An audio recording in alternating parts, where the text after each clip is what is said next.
We are live. You guys can follow along on your phones if you want. You don't have to. Totally up to you.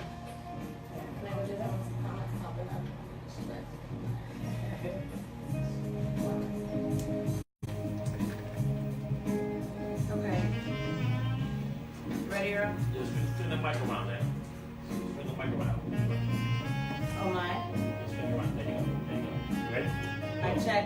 Mic One, two. still. Mic still. Mic still. Here we go. 5, 4, 3, 2. Good evening and welcome to another episode of Dana Being Dana. It has been some kind of week. There's been a lot going on, which we'll get into. Before I do anything, I just want to thank Rick from Rick's Room, which airs at 8 o'clock here on intellectualradio.com. He is part of the Hump Day crew, which are all the hosts, and I just want to shout him out because he's always here to help us get our show off the ground. So just thank you, Rick, for all your help and support. Today's show topic is about holidays and healing. And this topic is very near and dear to me for several reasons. Two of which is that I lost my grandfather and my dad. And so I understand how the holidays can be incredibly hard for people who have lost loved ones close to them, such as a child, sibling, spouse, parent, or grandparent. And I have really close friends of mine here who have all experienced loss on a very close and personal level. And I wanted to have them here joining me for a very important discussion because I think it's hard to go through the holidays. And I think it's just hard dealing with grief in general, just period. But also, the purpose of this show is to encourage others to support one another, to show up for one another in very meaningful and tangible ways, which we'll get to later. But all of that is very important. And so I just wanted to introduce the panel, and we'll just go down the line. Kimberly is a friend of mine. Do you want to introduce yourself? Yeah, my name is Kimberly Mitchell. And Kimberly and I go way back. Do you want to tell them the connection? I'll let you tell. Okay. So Kimberly and I, we go way back. Our mothers went to college together. They went to Fisk University in 1964. And from there, they went to dental school, which I think is a tremendous accomplishment back in the 60s and the 70s for Black women to go to dental school. And they went to dental school and they graduated and they both joined the services. My mom was in the Navy and your mom was in the Air Force. And they served in a dental capacity in those spaces. And so I think it was just all the things that they overcame and accomplished. And then on top of all that, they became mothers. I'm my mother's oldest. Kimberly is her mother's youngest. She's got an older sister. Hello to Latanya. I know she's following along and she's sharing the post. She's sharing the video, so I appreciate her and everybody else that's sharing the video. So tell me about your mom. You can talk about, and this is for everybody, your loved one, their relation to you, how long it's been since they've passed, and if you want to talk about the cause of death, you're welcome to. Okay. My mother had a battle with first colon cancer and then breast cancer. And she was 49 when she passed. I was 14. So it's been almost 22 years, more time without her than with her. But I'm still holding on to the memories I have of her. And I pass them on to my children. My daughter's middle name is my mom's name. She's named after her and my mother-in-law. So, my grief is a long game, I guess. It's a long game. So you've been 22 years without your mother. Yeah. Who passed from cancer. And Kimberly and I went to Spelman together, which was really nice. And you're married, you've got 2 kids, and so you're just passing on, the legacy of your mother. For me, what's hard is having to share the oral history of my dad with my kids. My son did meet my dad, but he doesn't remember. He thinks he does, but he doesn't. But just having to tell stories versus personal experience. They're not old enough to remember. Right. So I'm glad you said that because last year I made a book for my kids. And I have been working on it for like 2 years. I wanted to give it to him for Mother's Day, and I can put it off. But I found all these old pictures of her and her siblings, and I made it like a story. You know, I always make photo books, so this one was dedicated to her. So my kids could read it like a story. It's a story of her life, from where she was born to how many siblings she had. And it's on our bookshelf now, so. And I saw the book. My mom is in the book. Yeah. And they were graduation. their graduation picture. Yeah, from dental school, yeah. And Latanya's in that little picture. She's a tiny little tot, but and it's really nice. I think that was a wonderful way for you to commemorate your mom, which I think is really, really nice. Next is Ronell. Do you want to introduce yourself? Yes, I am Ronell McNeil. My son just passed a year ago, so it's fresh to me. Ronell Jr., my namesake. You know, I'm in it. I'm still in it. So He's your oldest son. he's my correct? oldest son, my second Yes. oldest child. And how many kids do you have? I have 5. I have the oldest daughter, Samantha, Hey, Samantha. my son, and my son Malachi, and my twins, Bryson and Sarah. But I'm learning. I'm here because I want my transparency of what I'm dealing with and what we're going through to be a light to somebody else. No matter how tough it is, I mean, and it's tough. You know, a lot of people that know me, a lot of folks don't see me right now, especially when I go to Denver. I'm working in Denver right now. I had to get on a plane to come here, but I kind of stay away, just because, you know, sometimes I know where I'm at, sometimes I don't. You know, it's a battle. The hardest battle, you know, I mean, I'm also a preacher, so a lot of times people expect you to know it all, to have all the answers, but you don't. You know, there's a battle between, you know, spirit and humanity. The wonders why. We don't exactly know why my son died. You know, there's talk about concussion from football, different things there. He was a pitcher of health. We made it through all the NFL tryouts, and just as after he passed, we got the news that he was accepted to practice squad for New York Jets, but he didn't get the news. But we figured it out. But at the end of the day, God is still on the throne. That's right. That's right. And Tiffany is a friend of mine. She went to Clark, and I went to Spelman. So we didn't know each other in school, but we met since then, and it's just been awesome. I appreciate you, and so please tell us about your loved ones. Yeah, so I appreciate the opportunity to be here. I haven't talked a lot about the loss of my parents in with any sort of depth, and so I appreciate this opportunity. And it's given me an opportunity to reflect on the loss and how I processed it, and some of the highs and lows, and what I felt was productive and not so productive as I tried to go through the grieving process. But I lost my father in October of 2008, and to liver disease, and then 1 month later my mother passed away also to liver disease. And so it was unbelievable. I mean, it was just one of those situations that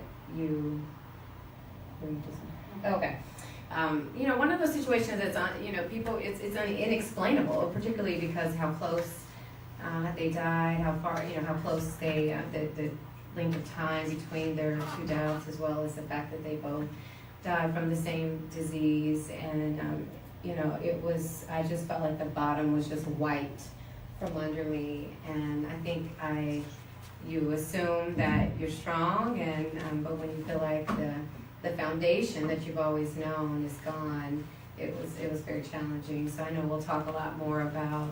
How old were you when your parents passed? I was 30. I was 30, so it was 10 years ago. We're coming up on the 10-year anniversary in November. And ironically, my father died first, and they were both in Atlanta at the time. And so, just coordinating, getting his body flown to Indianapolis, where we're from, getting my mother relocated to Indianapolis to get her situated. And then I remember Barack Obama, they were huge fans of his, and I thought she was making progress, and I came back from Indianapolis to Chicago for the inauguration, the night that he won the election. And when I left there, she was in pretty good shape. And when I came back, the doctor said that overnight she had taken a turn for the worse. And part of me feels like she held on to see him win. So there's some comfort in me knowing that she won, because they had signs in their yard. They were very excited about him winning that election. So I'm so happy that she was at least alive to see that historic moment. But it was very challenging for me, and I know we'll talk more about that process. So, but thank you for the opportunity to be here. Thank you for being here. On the phone, we have a good friend of mine and a law school friend of Kimberly's, Monica Webb. Are you there? Yes, I'm here. Thank you so much, Dana. Hi, Kimberly. Hi, Monica. It's been a long time. It has been a long time. Yes, Dana has become a really good friend of mine. We actually met after my husband at the time passed away.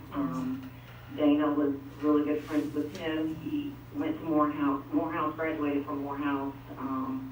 He passed away in July of 2014, so it's been right at 3.5 years now.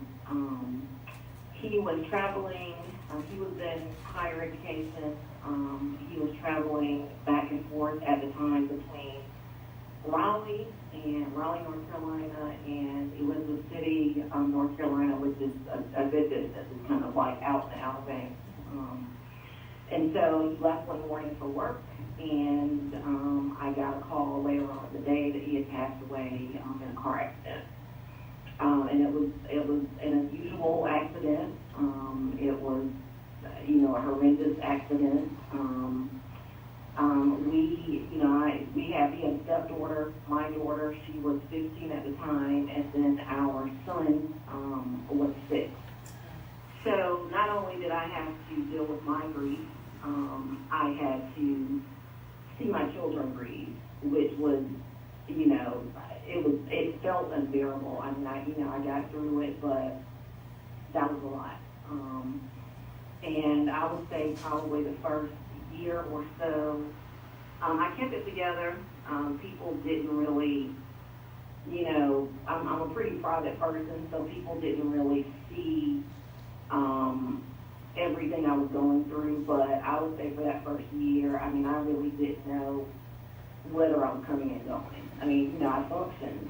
I functioned fine to everyone else, but it was just a lot to deal with. I would say the second year was really hard as well. As you all know, once you lose someone that's really close to you, it's never the same again. You kind of learn to find a new normal, and you move forward. But it was really difficult for a while, and so that's how I met Dana. Dana has been like a great support for me.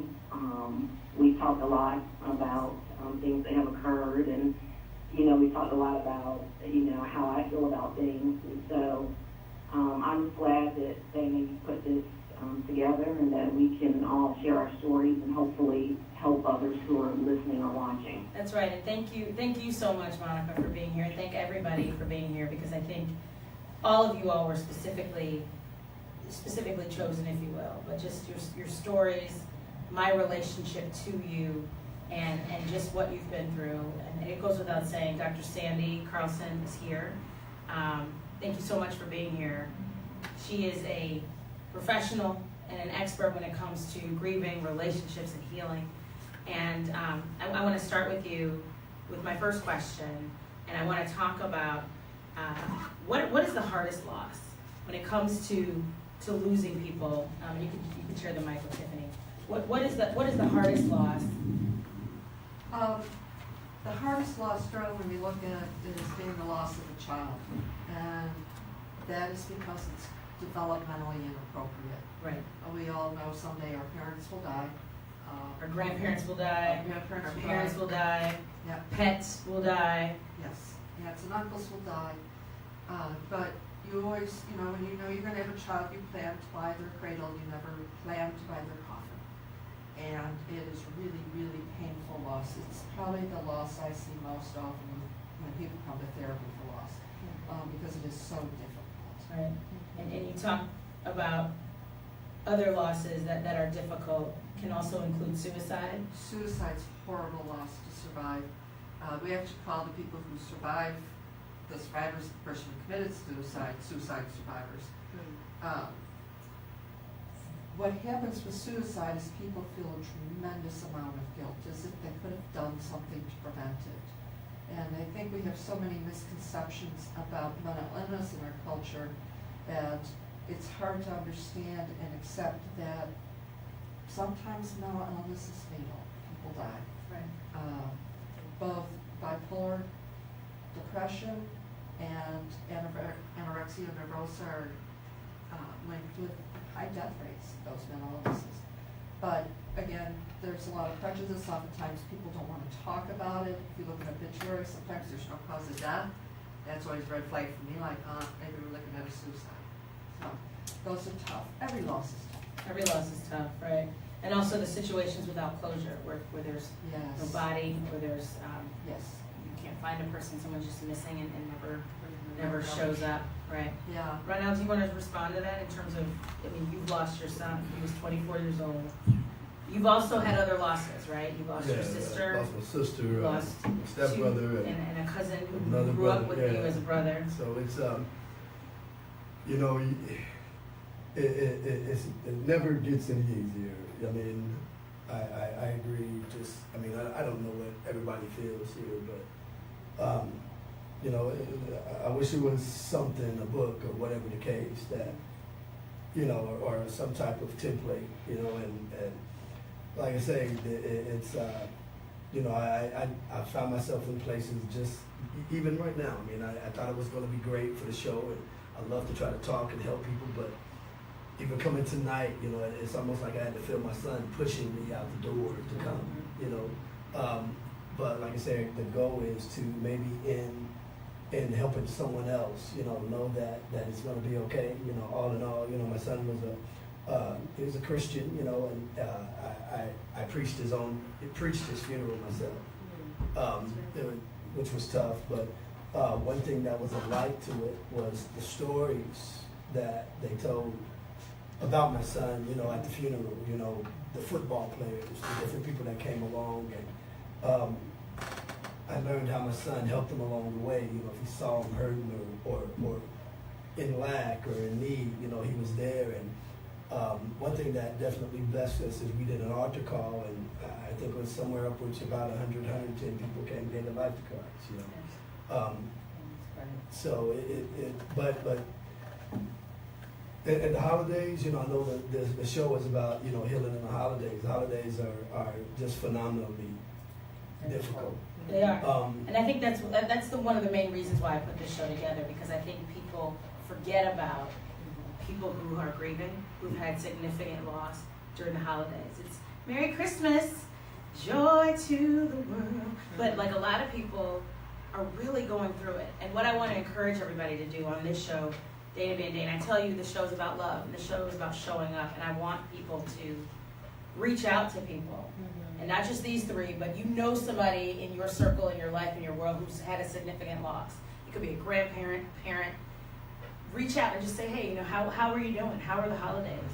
How have you been? Because I think the showing up part, which we'll talk about later, is very important. And just, in response to what Ronell's saying, I looked into, and in knowing him, during this year, I looked into the aspects of grief, and there's different phases or stages or developments when it comes to grief, right? And Dr. Sandy, do you want to talk about what those are? You want me to tell you what I researched? Yes, go right ahead. What I found was that there's what I came up with was 5, which is denial, anger, bargaining, depression, and acceptance. I think most of them are self-explanatory. The bargaining one is the one that I had to do the most research on. And the bargaining is where you want to trade your life for the person that you lost. You wish things were different. If I could only do this, if I could only do that, if I could turn back time, if I could make a change, if I could do something different, please take me, take my life, not this one, etc. That's kind of the bargaining aspects of things. If you let them live, I'll go to church every Sunday after this. Exactly. If you let them live, I'll stop doing whatever bad behavior. Yeah. And so I think understanding those different aspects of grief and what they all mean to the people who are grieving, I think is very important.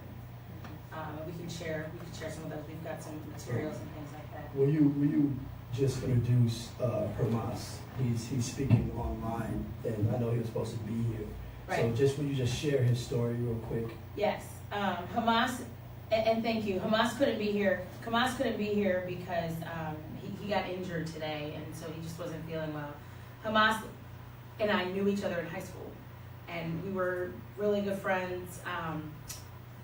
His brother dated a close friend of mine, and so we were kind of the wingmen, if you will, for this love that was blossoming in the early teenage years.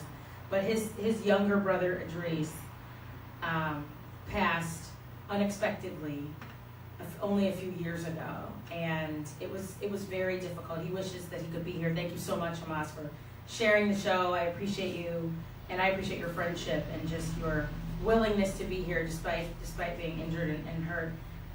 And what he said was losing his brother was one of the hardest things, and they were inseparable. I mean, if you were with Idris, you were with Hamas. And I think losing that person, when you lose somebody that you have daily contact with, when they're part of your daily routine, every morning I talk to my mother. Every evening I talk to my dad. My son always calls me. You're reminded of that loss daily because there's a void there. And you know, what has been the hardest stage for you? Of the stages we were talking about, we talked about denial, anger, bargaining, depression, acceptance. And you may not even be through, like you said, your loss is fresh compared to everybody else here.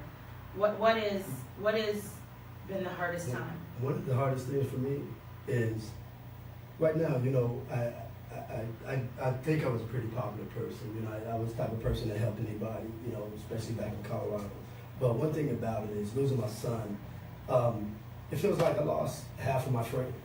You know, no one calls, no one show up. You know, I don't know if it's the fact that whether they don't know what to say or whatever, but they just don't say anything. That bothers me. You know, it bothers me, you know, when I have family members who, you know, when my son's birthday come or, you know, his anniversary or whatever, you know, it's almost like they don't say anything. It's like it's almost like the loss is theirs. And it's all of ours. Yeah. But at the same time, you know, as my child, you know, one of the hardest things that I see is how, you know, during the loss, everyone's there. A few days later, everybody's life takes off the same. They forget and not understanding that your life will never be the same again. And I think that's one of the hardest parts, is that when the casserole dishes get returned and the flowers wilt and everybody else goes back to work, I think that's when the grief really sits in. I feel like my friends and family feel like that death is contagious. Mm-hmm. So now it's almost like I've lost all my relationship with them because they don't know how to deal with me based on my son being gone. Mm-hmm. So it's hard. Anybody else? Yeah, I mean, I feel, and so my daughter's middle name is my mom's first name as well, so Victoria. And I think anger is probably what I felt the most. I mean, for a couple reasons. I feel like my parents died at 53 and 54. My mom was 53 and my father was 54. That was young. Yes. I was young. They were young. There was so much life for them to live, for us to live together. They never slept in. My father didn't have an opportunity to walk me down the aisle. They didn't meet my children.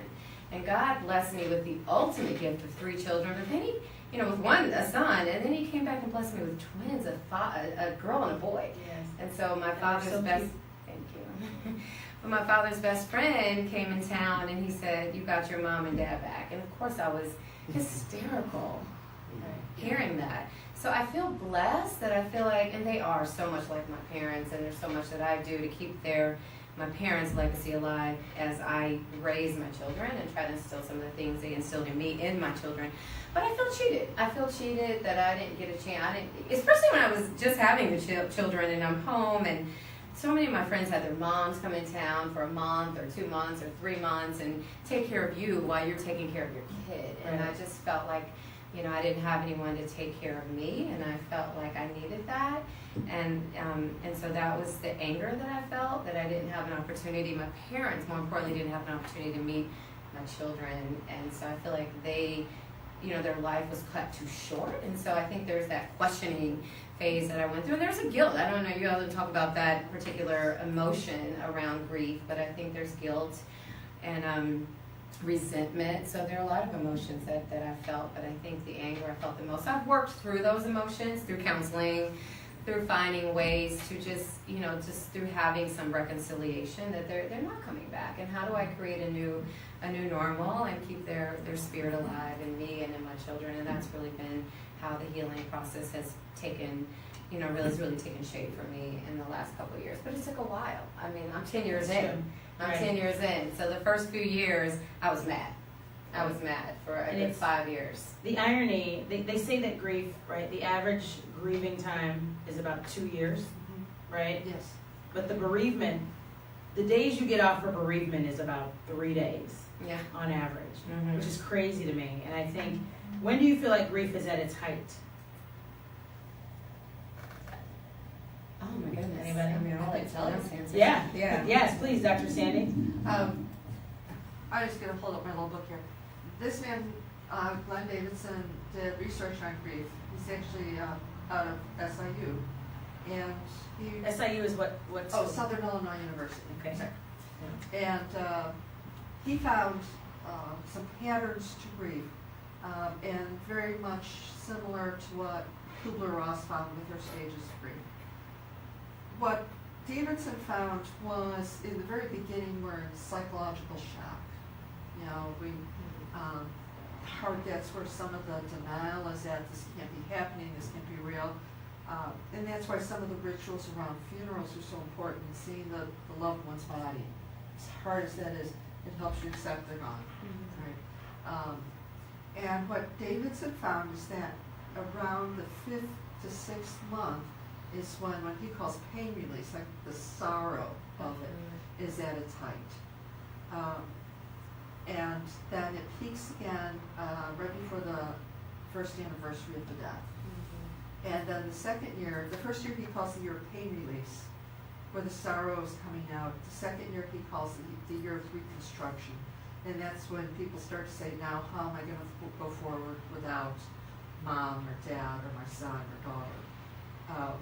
That does not mean that it is precisely 2 years. Some people, it's much longer. But for a profound loss, like that of a parent or a child or sister, brother, it's at least 2 years. I've seen that divorce as well, but people will grieve about 2 years following a divorce. Pets oftentimes see people grieve maybe a year or so after the death of a beloved pet. Loss of a job, people would grieve. Change in health status, people would grieve. But what Davidson did in his research is he did surveys and asked people how long they thought grief lasted, and the average was people thought it lasted 2 weeks. Right. Oh, wow. Yeah. And what I've heard, the hardest part that people have talked about is just you should be getting over it. Like, what's wrong with you? What's the problem? You should get over it already. That happened months ago. And that's, have you ever experienced anybody who thought you should just get over it? That's what it feels like. Yeah. You should be done. Monica? So I it's amazing hearing that, because when your question was, what's the heart of it, kind of, what is grief like the most? And I was thinking, for me, it was, I think I felt my worst probably from 6 months to a year, and I agree with the whole 2-year time frame there. For me, I couldn't see my husband's body. Like, I couldn't see Myron's body, so it was a closed casket. And so I remember at the funeral, all I could do was touch the casket, like, when he was walking away, because that's all I had. And so it took a lot for me to, I went through all the stages, but I think maybe in, a different order. But, it took a while for me to even accept that he was gone, and to really deal with it with my children. But for me, it was kind of the opposite. You're saying it's kind of, people are saying, why are you not over it? And for me, it was part of that with some of my we were saying, well, it's been a year, and why are you still so sad about it? Well, it was because it was, a spouse when I decided, after a year and a half or 2 years, okay, it's, we are always going to miss him. There's always going to be a hole in our lives, but I got it was the opposite. It was kind of how dare you be born, in your life. So I think it's also different with the spouse that you lose. I mean, on one end you have, certain friends who are saying, it's time for you to move on. Why are you still so sad about it? And on the, you have the other side saying, how dare you? So it's kind of, and I still deal with that. I am recently remarried. Congratulations. Recently remarried. Yeah, like Like days. It's been not quite 2 weeks yet. Oh, wow. I'm very happy for you, Monica. Yeah, absolutely. It has been just a pleasure bearing witness to you finding your happiness and your peace and your healing. So congratulations to you and your new marriage, and I wish you all the best.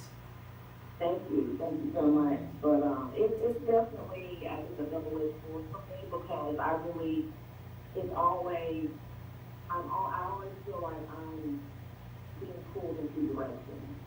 And there's guilt, there's sometimes I feel guilt because it's, I've decided to seek happiness. I decided that he is no longer here. And he's never coming back. And that was part of the acceptance, and it took a while for me to, accept that. But I often feel like I'm being pulled in 2 directions. And you talked about having your kids and being there for your kids. And does anybody else want to respond to not only the get over it, why don't you, right, or TikTok, but also what it's like to be the strong one, even when you have the closest loss. And I know Ronell's grief on a personal level, and he is the strong one in his family. But the loss for him, like for Monica, she's the mother, and she's got kids who are looking to her for direction and guidance on this grief thing.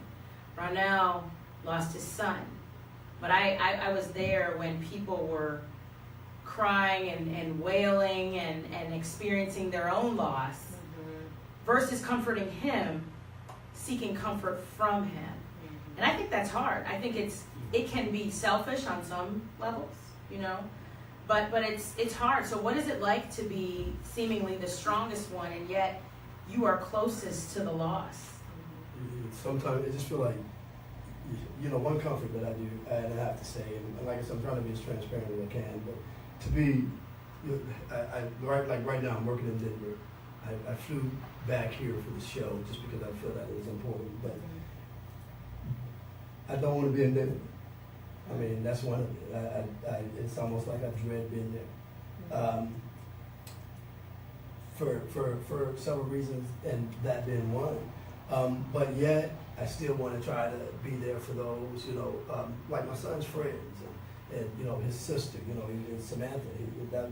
Was his closest sibling because she was closer to his age. I try to show up, and at the end of the day, it's trying to get people to understand who God is. Still, at the end of the day, no matter what you go through, no matter what you're doing, I still want to try to be a presence to show that there's still a higher power on the throne that is carrying me through. It's tough. I don't know. I do have to say that I thank you. You were the closest friend, my best friend, holding me up and being there. And you were there when nobody was there. Sleepless nights. And they're sleepless nights not because of fear or being afraid. But, one thing people don't understand is when you go to sleep, you're with your loved ones, in your dreams, and it's great. But it's when you wake up, you have to relive the fact that they're not here. Sometimes it's all and over it's again. over and over and over again. So I find my best peace in talking about my son. But when you don't have people to talk about that knew him, but I wear a championship ring, I fly, And that's my best piece. Because, you know, knowing that I raised a good kid, it's hard when it's a child because my goal was to give everything I have to my son.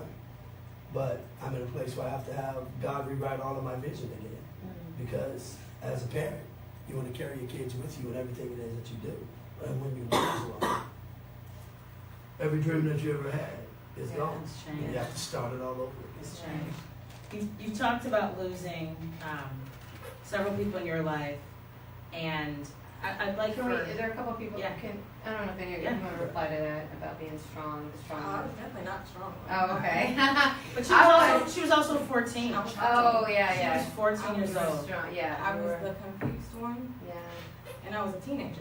So I was almost forced to move on with my life very quickly. I had to go through high school, I had to go through college, I went to law school right after college. I got married, I had children, so various stages. I've had various people who were the strong ones. It started with my sister, and she got married very quickly after my mother passed. So we've had her husband. They've been like my family, so Yeah.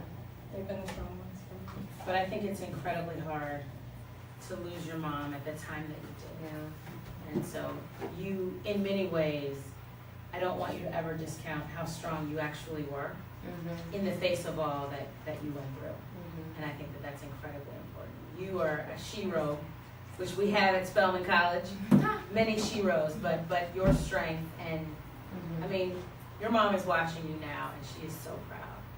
My mom watches you now as a friend of your mother's and is so proud. She's so impressed with you and just the woman you've become. She sees so much of your mother when she sees you. And I know she did. I surprised my mother this summer, and I took her to see your sister. Right. And so she didn't know that we were doing that, but she said the same thing too about LaTanya, about how she was just so happy to see her and just see so much of her friend in her daughters, which is beautiful. Can I just speak to that just really Yes. briefly? I mean, two things. One, I have always been the strong one in my family, the one that held everyone together, held everything down, and so that role kicked in for me after, you know, the loss of my parents. I mean, they didn't have life insurance, so that's the first, you know, piece of advice I would offer, and I certainly have, you know, established Life insurance that is for important. myself and Right. anyone Did your else, mother and I have think life I'd be insurance? responsible if they passed away. So And your son didn't have life insurance, right? Not So life insurance life is insurance very is important. very important because I had to deal with the business affairs of both of my parents. And you're the youngest, I'm right? the youngest. My brother was in You have an prison older at brother. the time, so he was, you know, very lovingly supportive, but couldn't be supportive in a very tangible way. And so, while I was at my mother's private viewing at her funeral, the business manager wanted to settle the bill for Right. the funeral while I'm grieving, Right. seeing my mother in a casket for the first time. So I'll say this, I mean, I thought I was strong, and I've been the strong one, but this broke me down to a level that I needed to be broken down to, where I felt like I needed to lean, and I think it helped create a vulnerable side of me that I still embrace to this day. I don't know it all. I can't be it all for everyone all the time.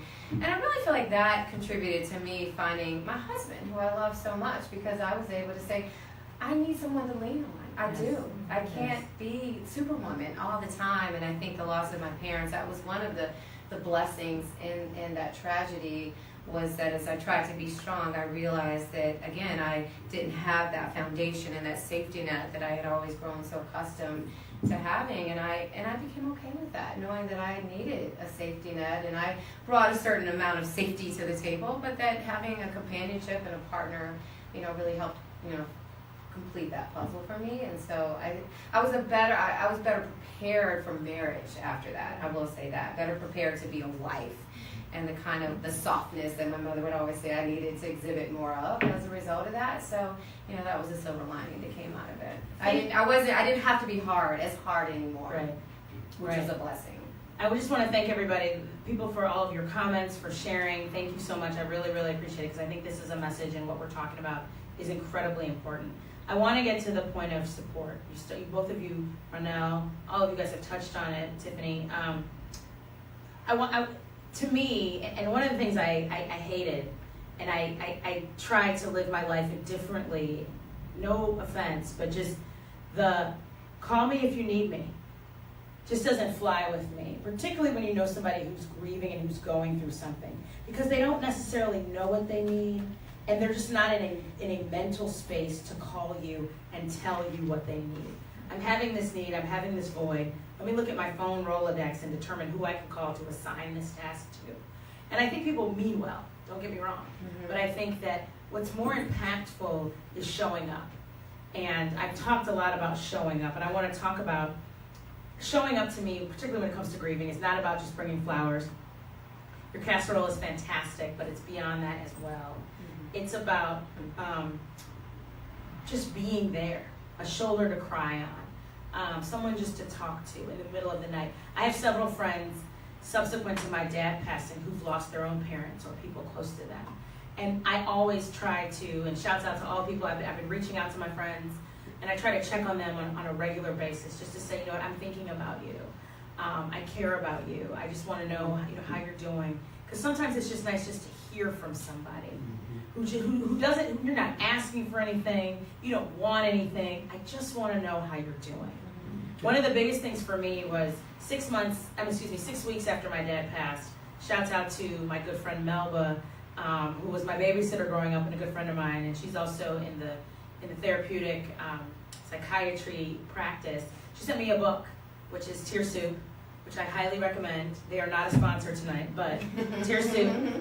But it's just a book on grief, and it showed up 6 weeks when I felt like my grief was at its height, and I couldn't stop crying for like 3 days, and I just appreciated. And it's a book that I give to all of my friends and people who are going through grief. So just briefly, let's talk about what your support system was like. Call me power when you presence. Call me when you need me. Here's and like I say, I'm saying this because I just want to be transparent. I want people to see what it means and what it feels like. I've always been a very self-sufficient person. I'm an entrepreneur. I own a business. Here's why I call you when you need me, or if you need me, don't worry. Because I am that person, it's hard to try to reach out and pull when you need. Grief alters who you are. It alters everything. And here's my transparency. In falling on your face after you stood strong for everybody else, you're gonna have your moment. And I had my moments. And in my moments, bills wasn't getting paid.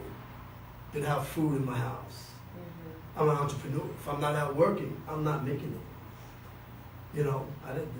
Transparency, I don't know if I was going to get put out or not. Didn't have friends calling, didn't have family calling. Call me when you need me, didn't help. Yeah. Thankfully, God brought me through. Thankfully, you were there. But it's just something that I wanted to share, that I want to share with people. Yeah. You may not know how to be there, you may not know what to say, but just be there. Yeah. And when you are just there, then whatever is necessary will just automatically start to work.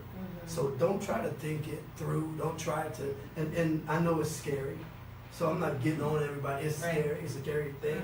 But just go. Just show up. Just show up. Just show up. Just call. I don't believe in texting as much when it comes to these types of things. I think people like to hear your voice. The person on the phone can't pull the gun out of your hand if that's where you're at in your grief. You see what I'm saying? And I just want to share that as a realism. Yeah. The person that's not there can't pull you off of the ledge if that's where you're at and you're ready to jump. It's the person that is next to you, the person that comes. That shows up. The person that shows up. Anybody else? I just remembered. I literally just remembered this because we didn't have phones when I was 14. We had beepers. I didn't have anything. And I just remembered that like the day after my mom died, my best friend and somebody else from the track team, they had on their track uniforms. They came to my house because I didn't live far from high school. They just showed up. When you said that just clicked. They just showed up at my house, knocked on the door. It was my best friend Cara, and she was just like, we heard, how are you doing? And you never forget the people who show up for you in your time. Yeah, I had there were several acts of kindness, but my dad died in the middle of homecoming at Clark, and so anyone that went to an HBCU no, that's big. And so my girl left the tailgate experience, caught a ride too, because my parents were living in Atlanta at the time, came over, and I needed the clothes to be washed, so she took a load of clothes to the laundromat, washed a load of clothes for me, which, you know, that stands out to me. I had my best friend at the time, I was in Indianapolis, and she asked me had I eaten, and I said no. And so she, I don't know what she did or who she called, but there was a rotation of food that was coming in. I had dinner, I had breakfast, lunch, and different people were delivering food. And so those are the little things. You know, when I said I wanted to start a foundation in my parents' name, I had a friend who sent a gift card to Borders and just said, here's to get you a book to get you going on your foundation. So I think it's the way to be thoughtful. It's a way to think about your basic needs, about food and just, you know, taking care of some of the day-to-day things that maybe you don't have the capacity to take care of. But it is about showing up. And I think the people that don't know what to do or what to say, that choose to not show up, that's not the right approach. I think just show up, and you don't have to have the right words of encouragement. You don't have to say the right thing or the right scripture, but I do think hearing your voice matters, and seeing you show up at the funeral matters. You can sit there and say nothing. You can say nothing, but we remember who showed up. Yeah. We Just remember be who showed up, and That's we true. remember who doesn't. I found out that my dad passed at work, and I was in like that sexy cubicle environment where you have no privacy, and I just remember screaming at the top of my lungs, and I literally went under my desk. They had to pull me out from under my desk when my dad passed, and somebody drove me home, and everything was just kind of a blur. But I remember a good friend of mine, my mentor, Peter, and his wife Shauna, and Shauna, my dad passed on October 2nd, which was his birthday, and days later, Shauna gave birth. But they showed up with food. I don't even remember what we ate, but my kids ate that night, and I will never forget. You never forget the people who show up. You know. And I think it's just so important, and that's what And I've been that person that didn't know how to show up. And Right. so I think that it's important for us to talk about tangible ways that people showed up for us that mattered. And I think it does vary from person to person, situation to situation, but at the end of the day, just show up and don't say, let me know what you need, to your point. I think that's a very passive way of showing up, but I think when people... because you put the onus on the person to who's figure out what to grieving. ask for. When we don't know. We're Yeah. just consumed with grief. And Yeah. so, but it is hard to know what people need. I mean, I will say I haven't been the best at that, but I think after my parents died, I had a better sense of how to be there for people. I definitely. And it's you learn. true. Yeah. I think once you go through this, it becomes a club that no one really wants to be a member to. No. Yeah. But But it's really hard for the people trying to support you. And I was Right. engaged at the time, and you know, at my mom's funeral, again, the business manager came to settle the bill with me, and I was disappointed that he let her even get to me, because I thought he should have protected me Right. from that, and he didn't And that's know fair. that, but that was my expectation, and so I learned how to communicate that better. And I think that he, I think that he should have shielded me from that. And so what I needed from him, protect me from people. Yes. Like, don't let people get to me right now. I'm very vulnerable That's important. right now, and so I don't think I did a good enough job communicating to him what I needed. It's It's hard. hard. It's hard to know what you need, yeah. And so, so at that time, that helped me realize that I needed to go in a different direction with my relationship, because you need a partner that gets you, that really understands what you That's need. important. That's really important. Yeah. It's really important. Can I say just a couple things about Please. grief? Grief is a normal, healthy experience. And what happens to people if they don't grieve, then it becomes what we call complicated bereavement, and it'll come out one way or another. I like to say, if you don't face something head on, deal with your emotions head on, they come out sideways. And you see that with people who refuse to let themselves grieve. Grief is a gift from God. It is how we survive loss. Yes.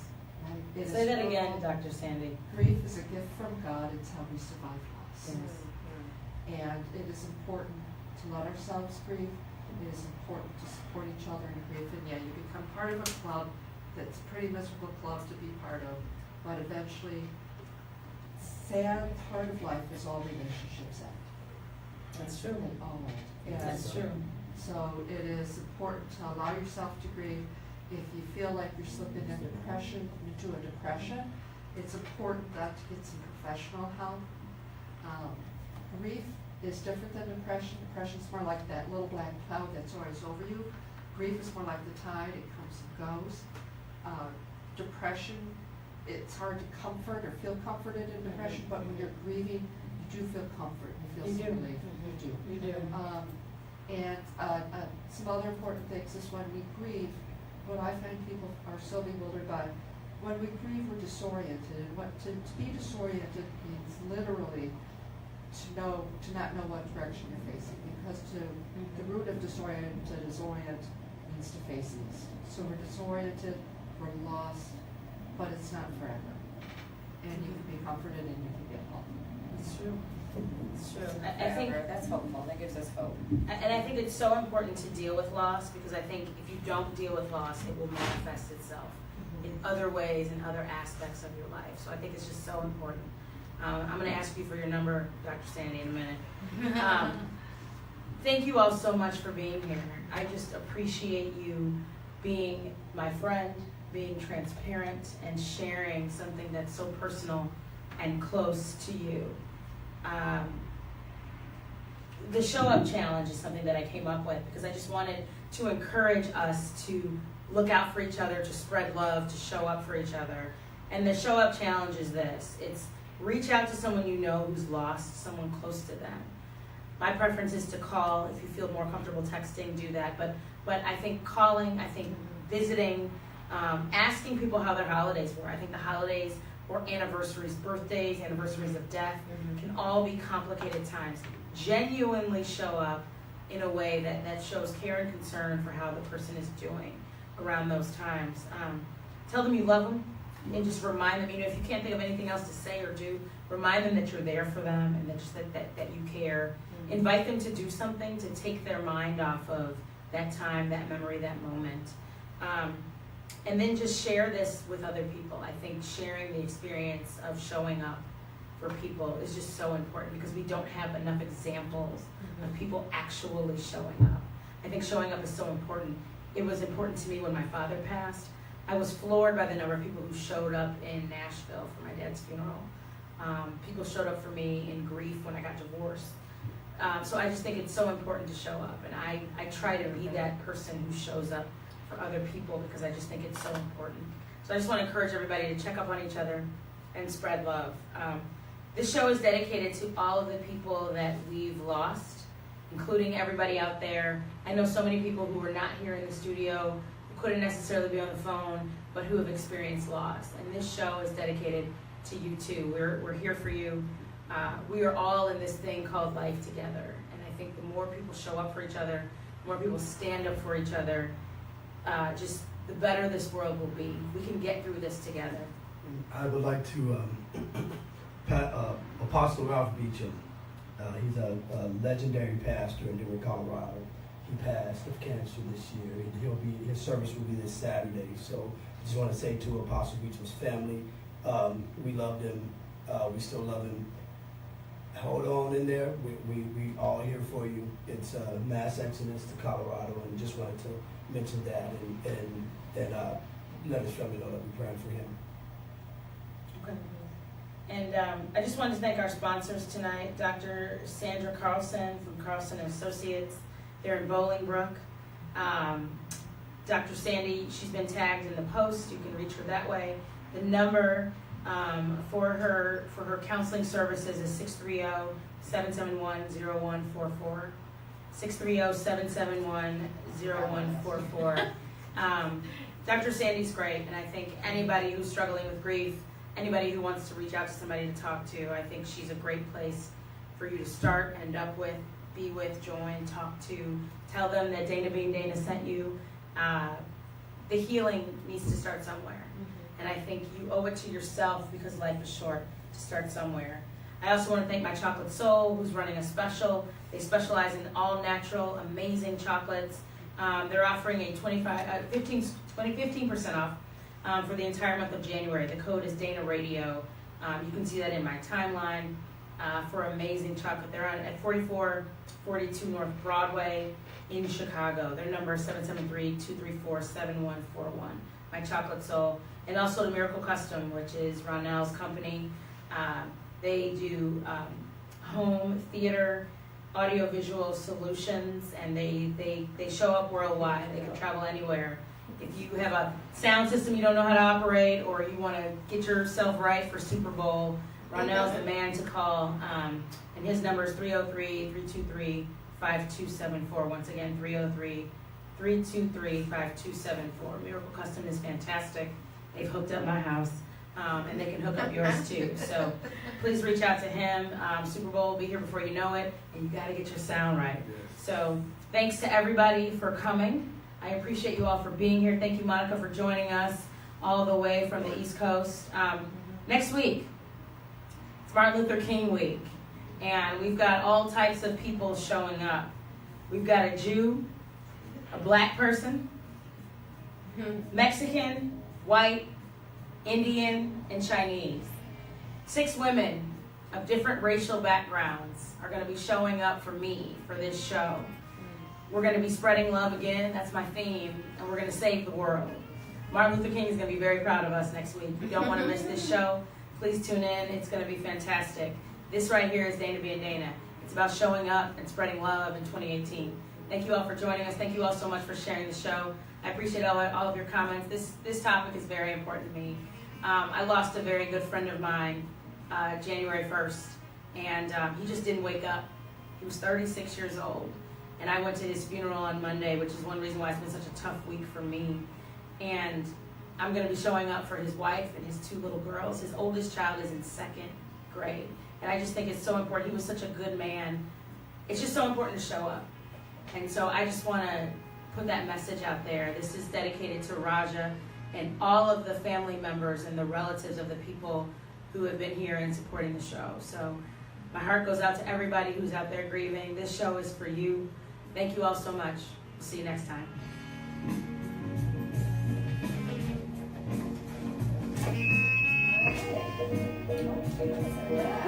And she's back. That was good. Thank you for this opportunity.